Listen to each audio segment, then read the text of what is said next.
just my sorts of thoughts. And somebody wrote in the chat here as well with respect to kind of Dutch Bros, gonna let it fall. If I remember correctly, man, and I need to do my due diligence, so kind of take this with a grain of salt here. This thing is expanding rapidly, like, and to the point where if you're looking at it from a valuation perspective, you're like, oh, it's not at a 15x earnings. And granted, I'm literally just pulling numbers out of my butt. I don't remember exactly what it was trading at. It's been a couple months, but I remember people were trading it in the 40s and 50s not too long ago, especially probably like a year or two ago when it first IPO'd. It's definitely came down in price. But if you're thinking about something that could rival and kind of compete with a Starbucks, maybe not in terms of size today, but in the medium to long term, it could definitely grow to be somewhat of a small competitor against it. You kind of have to look at, is this in a good financial position to continue to grow at a pace that it's growing, and look at it in that perspective. Anyway, just some. I'm going to answer one thing, and then I just want to watch some quick like videos on Dutch Bros. So someone, I think Everclear said, are you shifting away from value plays with Wingstop and Dutch Bros? So my portfolio is geared towards both value and growth, you know? So if you look at a lot of my portfolio, I have some that are specifically because they're value and some because they're specifically hyper growth. So you don't need to have one investing style. Your portfolio can have both, you know? So that's what I'm doing right now. I'm seeing part of my investments go towards the approach that I call it the sword and the shield, right? Where basically to be a complete warrior, you need both. You need to be defensive and also aggressive at the same time. And so sometimes you actually get both. Like in my opinion, Google right now is both value and growth, which is hard to come by. You know, Microsoft is in a similar boat too. You know, so I'm not shifting from one side of the portfolio. I think it's both actually. And it's actually really cool to have both of those things, because when the market does, you know, rotate from one type of investing strategy to another, you're kind of covered on both of your bases, you know. So you don't have to be a value investor only or only a growth investor. You can be both, you know. But this is what I wanted to show you with Dutch Bros. One second, Matt. Have you ever had Dutch Bros before, by the way? No, I've actually just driven. Like I said, it's just a newer thing. I know some friends that I've traded with on the West Coast or Denver area, and they talk about it because it's blowing up everywhere, and they love it. And I don't know if you follow PPCE, and he's a really heavy dividend investor, but he's huge into it. Really? So, yeah, I got to check that out. But here you go. This looks amazing. Can we get into this color once it's stirred? Perfect. Dutch Bros versus Starbucks. Dutch Bros is the new kid on the block. And they do have stock just like Starbucks. Can they 10x the same way? First, doing super great. Let's go practice some orders. So when you're working drive-through, I think it's really important to give the customer bedroom eyes. I mean, if you're not up for that, you can just make sure that you interlock fingers as you trying Dutch Brothers. So the reason why I'm showing you this is because when something becomes a meme and people actually are willing to create videos and time and put that behind it, that means that there's something there, right? Yep. I don't see that many people creating Starbucks focused TikToks as much anymore, like back in the day. Now you're seeing so many younger generation people, like especially the 19, 20, 21, 22 year olds, all talking about this. And it's interesting because remember, they are going to be the forward consumers for this specific product, you know? Right. So there's coffee for the first time. Wish me luck. Pure Who the fuck are the Dutch Brothers? I didn't even see them there. I got the birthday drink got it without coffee because I'm allergic to beans. Why? I've drank Dutch Bros almost every day for the last year, and I've come to find out that the amount I've spent within the year is pretty ridiculous. Dutch Bros has an app that for every $1 you spend, you collect 5 points, and when you've collected 325 points, you get a free drink. In the last year, I haven't used a single one of those points, and now I've stacked a whopping 12,295 points. Each one of those numbers around the circle represents one free drink, and if you count them, you'll find I have a total of 37 free drinks. If you do some high-level math, those points I've collected since they opened the app to the public equates to spending a total of $2,459. I will not be defending my actions, and I will not be taking questions because I've drank Dutch Bros. The story is that there's a tribe in Mali, Africa. Okay, this is something else. Trying Dutch Brothers coffee. But literally, they're everywhere. If you just look at it, it's. Now you're getting me intrigued, man. I'm like thinking, where is one here around Tennessee? Because I want to go. Yeah. Trash. Dutch Bros? Now that's the best cup of coffee in the world. That's why we made them this custom cup of coffee slime. But if they don't... Okay, what? Hi guys, welcome. So today I'm doing a little beginner's guide to Dutch Bros coffee. So this is called the Golden Eagle, and it is like a vanilla with caramel drizzle latte. You can get it blended or you can get it hot. I added a soft top on top of it because their soft top is to die for, and it tastes like almost like a Starbucks vanilla latte. Hi guys, welcome. The Golden Eagle. Better than a pink drink? Looks pretty good. Yeah. Hold on. What can I get for you? Sorry, I just bumped up my nicotine. I thought you guys were supposed to be nice. I don't know if you know how this works, but the words nice and minimum wage don't go in the same sentence. So you're gonna ask me how my day's going. So this is a play on Dutch Bros because the way that you order Dutch Bros is not like there's a drive-through. There usually is like a kid standing outside with like an iPad, and they take your order. And so what happens is, as the line comes through, you go to the pickup window, and your drink is waiting for you there. So essentially, there's someone at the front waiting for you there. Usually, like I said, it's like a little punk kid. So it's made it. So I'm just looking. It makes me. I might get up early tomorrow, Chris, and go get some. Because I mean, if you have one around you, because look, I'm in Pigeon. Yeah, I'm in Pigeon. Oh, Chris cut himself out. Oh, that's so funny. So I'm in Pigeon Forge, Tennessee, with vacation with my family, and there's one in like a town north of me. So I'm like really curious as to whether or not I should wake up tomorrow and give it a check. Chris, I was just telling them that there's one just north of me, and I'm in Pigeon Forge, and I was looking for you because I know you're south, right? You're just across the border in Georgia, and I was just like, you got perks, you got some other stuff, but no Dutch Bros for you, man. So, but there's 3 of them right around the Knoxville, Pigeon Forge, Gatlinburg area, so maybe it'll be coming down south towards you sooner than you think. I wasn't expecting it far east. Yeah. Let's just watch a quick video from, I think, CNBC. They actually reported this quarter, and they had really solid numbers, by the way. Dutch Bros brewed up an earnings beat in the second quarter, but revenue did come in just shy of estimates despite a 34% jump year over year. The coffee chain also raised its full year guidance and says it is targeting 4,000 shops over the next 10 to 15 years. Joth Ricky is Dutch Bros CEO. He joins us now alongside Yahoo Finance's Brooke DePalma. Joth, when we talk about that growth, talk to me about what the right pace and strategy for growth is, because I believe you guys learned some lessons this quarter about how you deploy new shops and where you deploy them. Yeah, I think we've been working on pace for 5 years, and I think that every year we've tried to grow our capacity as an organization to continue to build into the new markets and the new states we've gone into. I mean, in the last quarter we opened 38 shops in 8 different states, and some of that is about how do you go into markets? How do you think about your infill rate? How do you think about the growth of your people and your supply chain and all the other things that go with that? So we're on this pace. We're going to have some really great outcomes, and we're going to have some things that we learn along the way. And I think the most important thing, as you mentioned, is you take those lessons, you learn from them, and you continue to apply them to building your business and understanding that you're building to the 4,000 shops. It's not just about the 38 that we put in place last quarter. Good morning, Joth. When you think about really the future design of Dutch Bros, I know that there's some different shop formats. Is there one that performs better than others? And can customers expect an entirely new format on its own?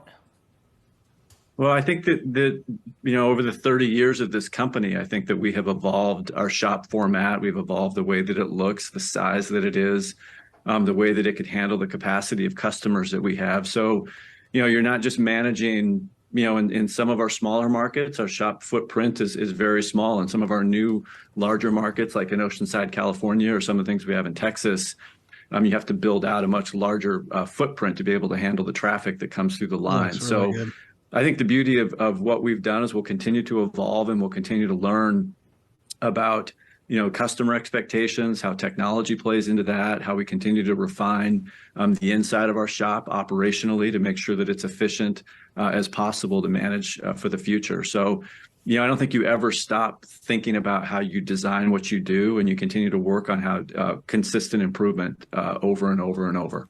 And Joth, I want to dive in a step further. You did mention technology being used to speed up your lines as well as help with that traffic. What sort of technology are you using? And I know we talked about AI a bit last quarter, but is that being used on the back end of things at Dutch Bros? Yeah, not extensively at this time. I think we're being smart about how we look at and how we implement new technology across the board. I think that I think we all agree that technology is an ongoing investment. You never really stop, and there's no moment in time. I think that we're with the launch of our rewards program a few years ago, I think that's helped us with technology in the line. It's helped improve flow through in our line. It's helped, I think, improve the customer experience and our ability to communicate with customers. It was a big part of how we drove traffic in the second quarter, and I think our team is getting better at understanding how we do that. Really every day across all regions, whether it's a 30-year-old market or one that's brand new. I think we've talked before. I think AI is inevitable as you utilize it in your business. I think you just have to be careful about what you do and how you do it, and make sure that it enhances the business versus replacing things that may not be necessary. So one of the things that I'm seeing a lot in the comments is they're not in my area yet. This is where you want to be when it comes to a fast growing franchise, very early in its life cycle. So it may feel a little bit overvalued, a little overpriced, but you're paying for a lot of growth. So just letting you know. That's the thing, man. Like exactly what you're saying. So you remember when they made such a big deal about Starbucks and Austin Powers back in like the late 90s, early to, and I was just like, what the hell is this freaking Starbucks? Then you kept hearing Starbucks, Starbucks. And it just kept becoming this social phenomenon. Exactly what you're saying, right? So if if they have an opportunity to capture something while it's still spreading, and to think that you've barely hit a saturation point. I looked at several states around Tennessee, very few. Tennessee has 3 right in this area. I didn't really look on Western Tennessee, but we had somebody else in the chat saying the Eastern Seaboard is completely free. So you have all those opportunities there to pick up a Dutch Bros. And so even if I'm about to look at the numbers myself, because it's always been something that's on my radar, and I think now I'm glad that you brought it up, because I knew people that bought it in the IPO and they kind of were buying it for the hype. Now that it's had a little bit of time to get its footing underneath of itself, and the I guess price deflated a little bit after the IPO, it's time to kind of give it a good look. And I think that that's probably what you're seeing as well. I'm curious if, even if it's trading at a 40-50, like this thing is probably going to be growing revenue at a 30% or so sort of compounded. rate. Compounding for several years. And if that's the case, then getting in at a 40-50 PE really is not that bad. I think I just looked like on the headline, and it was like a 60 PE, but I don't really know if some of the times those numbers aren't fully fleshed out, right? Yeah. So just remember, Warren Buffett bought Coca-Cola when it was a 30 PE, right? So don't always wait for the PE to drop to a value that you think it's undervalued. Always remember that this is also projecting for future growth, right? So, and the thing is, like with franchises, they compound very easily. Like literally, it's just opening new locations. It's not necessarily as hard as trying to get a new customer, like more customers. It's interesting because I think one of the businesses that has like SaaS-like returns over time is actually franchises. Like look at Chipotle Mexican Grill. Like if you had invested in Chipotle in 2008, look at the return. You actually would have returned more than Google. Oh yeah. And that's the thing. I remember they had like a scare, like Chipotle had an E. coli scare like very early on. And then it had one in like 2017 or 18, and the price got hammered. And I remember my buddy buying some, and I'm like, I don't know, man, like I'd wait a little bit. And he sold when he got like a 40% profit or something like that. It got to the point where I was just like, no, man, like this is the point where you should be buying. I think he was buying a little bit too early. And man, if he had held, he probably would have been singing a different tune. But I want to go back to kind of what you were saying here, just looking. This is I don't want to go deep into Dutch Bros, especially before I have the product. And for those of the guys that are in the chat, the 90 of you, thank you. I think this is the most we've had on Cash Flow Chronicles yet. So please continue the momentum, and hopefully we can break 100 here pretty soon. And I promise to Chris, I will not do a cowbell. So the revenue is growing, just like you kind of said, 34% year over year, right? Like that's pretty astronomical, and they're just getting to the point of kind of net income break even. They didn't make a profit last year, so their EBITDA. So one of the things is, like, during COVID, they did take a hit just like everyone else, but they're coming out strong, and they're growing. Look at their net income is up there now. So someone's like Kava is the next Chipotle. You know what? I want to agree with you wholeheartedly, Ren. I really do. There's only one problem that I see between Kava and Chipotle. No, I love the food. The food is delicious, man. Have you had Kava? I gotta get your order, because there's one on Uber Eats, and I don't know why. I'm like, they used to have a thing called Nof Nof Grill up in the Northeast, and it was fucking phenomenal. And they closed that down, and then they had Verts Kebab, and I loved Verts Kebab, and they bought and sold that damn thing so many damn times. And then this is something that's similar to that, and hopefully it has staying power. But I'll have to get your order offline, because I'm curious what the hell the best thing to get is. So Kava is delicious. The only problem is their franchising model leaves a lot of lack for quality, because what's happened is, depending on which place you go to, like I've been to this Kava near Sandy Springs, because what happened was there used to be another franchise, I think it was called Rumi's Kitchen, that was bought out by these guys. And now they're rebranding to Kava, and the food is delicious, dude. It's Mediterranean food, absolutely delicious. The only problem is, depending on which store you go to, it's a huge quality miss. The one that I go to by me in Sandy Springs here in Atlanta, I've gone, like, we have a habit of going somewhat later in the day because we work during the day. But every time we've gone, they've always run out of things. They've run out of lentils. They've run out of like the pita chips. It's like, come on, guys, like, what the hell? And they're always understaffed. Whereas at least with Chipotle, like, that you're going to go, they're going to be well staffed. Their food is going to be there, and you're going to be able to get in and out. So. This is true, man. My Chipotle, just like, they renovated it and they completely hired renew staff, and my Chipotle is now banging. Like, I used to, like, when I first moved to this area, I was like, this is my spot. It got garbage. I stopped going there. One day I was like, I'm kind of craving the chicken. Like, let's go. So I go, banging. And I went like once or twice since, banging. So sometimes it can be really hit or miss depending on who's slacking in the kitchen or not. Yep. Interesting. Well, I'll do some detail. You haven't had it, or did you get it when you were on the East Coast or West Coast? I mean, so me and the wife, we usually go to Vegas on our annual trip, and so they actually have Dutch Bros in Vegas. Matt, I can't tell you, every time we've gone, there was a line. It was never like, oh yeah, just come and get it. Like, no, there's always a line. So it's a very interesting thing. Depending on my wife really liked something called a shark bite, I think.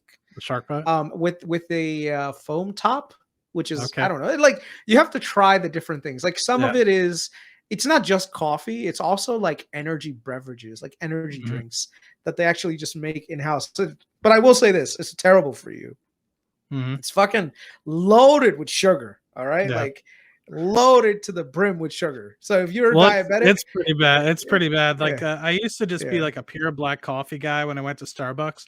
And then I was just like, man, I'm getting kind of bored. Like, I'm like, what are all these chicks? They always go and they get these like unicorn drinks and all this. I was like, let me check. So I like, look, top 10 best things to get. I ordered like number 1. It was like a white chocolate, macadamia nut, sweet cream, macchiato, God knows what. And it comes out, it's not even coffee. It's just like whole milk, God knows what. And it's like, but it tastes freaking phenomenal. Like, I can't. Yeah. But anyway, I'm curious what Dutch Bros is all about. It's liquid crack. It's liquid crack at this point. Yeah. Definitely check it out. By the way, October, the last week of October, we're going. You're down for We're Vegas, going. right? I'm down. Fuck I'm it. down. Let's go. Message me. Have we officially like landed it, or is it still? Yes, absolutely. We're all down. I'm So down. Tell me what we're gonna do it. casino, and I'm all for it.